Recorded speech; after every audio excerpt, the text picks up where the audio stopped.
Kryeministri Edi Rama, njëkohësisht kryetari i Partisë Socialiste, deklaroi se Shkodra është vendi ku mund të shohësh se si vota kthen përmbys historinë nga degradimi e izolimi në rilindje. Në një takim me votuesit për herë të parë të qarkut të Shkodrës, kryesocialisti u ndal tek transformimi që ka ndodhur në 2 vitet e fundit kur bashkinë e Shkodrës po e drejtojnë socialistët.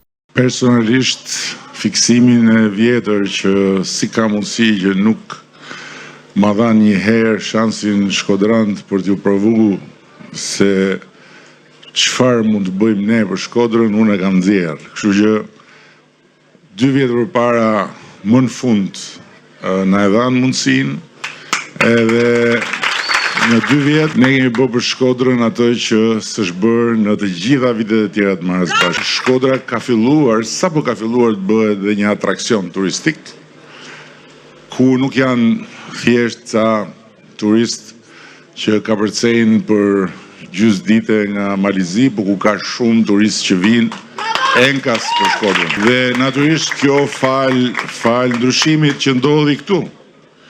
Pra, nëse ka një vend ku ka plot vende, po nëse ka një vend ku mund thush kush mendon që vota nuk vlen, e ka gabim dhe të shofi se si vetëm vota ktheu përmbys historinë bashkohore të Shkodrës nga një histori degradimi, izolimi,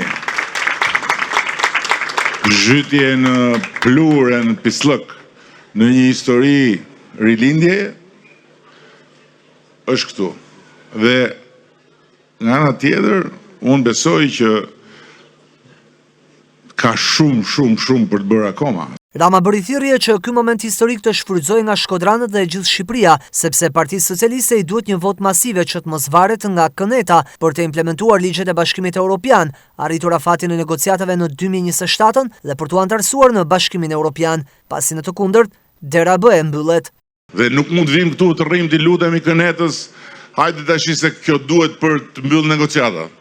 Prandaj na duhet një fuqi më e madhe se ajo që kemi sot në kuvend, jo për mua, as për partinë në vetvete, sepse ne jemi shumicë dhe do ngelemi shumicë. Kryesocialisti kujtoi se vota për kënetën ishte kthim pas dhe e rrezikshme për vendin. Demokratët rrinë demokrat, por me Shqipërinë me BE-n në Europë apo me bufin e kënetës në grop.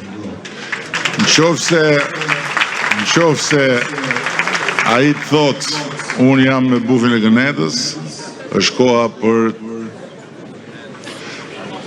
ta përcjell edhe për të pa majtas.